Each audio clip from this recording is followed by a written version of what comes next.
براءة الأيوبي من القبيسيات يلي كانت مديرة مركز أيتام. مركز الأيتام يلي كانت محولته لسجن بالتعاون مع النظام. تخيلوا، كانوا الأمن قالت هيك اسمعوا قد ما مغسول دماغهم بطريقة مخيفة، قال الأمن يجيبوا لي أطفال يجوا يسألوا عليهم أهلهم، تقول لهم ما خصني، اسألوا الوزارة. إذا الوزارة سمحت لهم ورجتهم أولادهم أو ريحتهم بكلمة، وإذا ما سمحت لهم ما بتحكي. هاي مشكلة الأطفال هدول مثل SOS يلي طلعوا كلهم هدول مراكز الأيتام هن الأولاد المعتقلين مشان يتحكموا بمصيرهم، نوع من التصفية العرقية ما معروف وين بدها تروح فيهم. قالوا لها لك ضميرك مرتاح؟ قال طبعا ضميري مرتاح، أنا عملت اللي علي، أنت عملت اللي عليكي بعد ما بعت الأولاد عن أهلهم.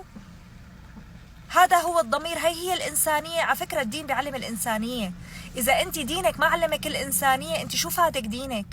أنت أولاد حارمتيهم من أهلهم، ما شفيتي قلب أهلهم بكلمة واحدة تريحيهم. أنت كنتي مجبورة، حاطينك مديرة وهذا منصبك، مفروض كنتي تحملي حالك وتطلعي برات البلد أو تستقيلي إذا أنت ما عندك. ولو مو هي مقتنعة بهذا الشيء، هي راح النظام. وليك هلا بتقلك أنا مقتنعة، أنا راضية ضميري، لأنهم مغسولين الدماغ. وهدول هن اللي أنا برأيي هدول القبيسيات يلي كانوا تابعين للنظام بشكل مباشر. أنا بزماناتي حضرت درس دين واحد بالشام، وقتها كان بيت بالميسات بياخد العقل، رفيقتي أخذتني عليه. تمام، لاحظت هلا هن كانوا بصراحة للأمانة عم بيحكوا بشغلات بالدين بسيطة، يعني بديهية فينا نحكي، فيك تقراها بأي كتاب، في كتير في كتب تفسير وفقه، وفي 1000 قصة أنت ممكن تقراها وطالع منها ما كانوا عم يحكوا شيء، يعني اختراعات ذرية. بس لاحظت التنظيم اللي بيناتهم المخيف، يلي دائما في بيكون عندهم أهداف. أول شيء كتير بيركزوا على المواضيع اللي شلون بدي أحكي لكم، اللبس والحجاب، بعدين بيروحوا على الطهارة والنجاسة وهالقصص.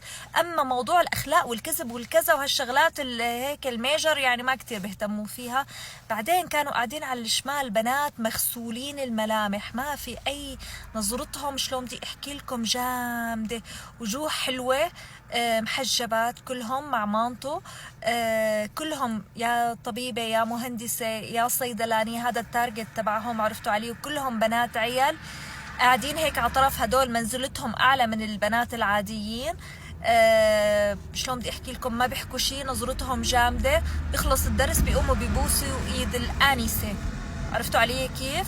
وانتي وطالعة من الدرس تمام بياخدوا اسمك ورقم تليفونك. هو درس واحد انا ما عدته، لانه ما حسيت انه في شيء هي فاتتني عليه. وانا استغربت انه هالبنات ليش هيك نظرتهم جامده، واستغربت انه ليش هن مألهين الآنسة يلي هي عم تحكي معلومات جدا بسيطه ممكن تلاقيها باي كتاب، باي وين ما كان ممكن تلاقيها.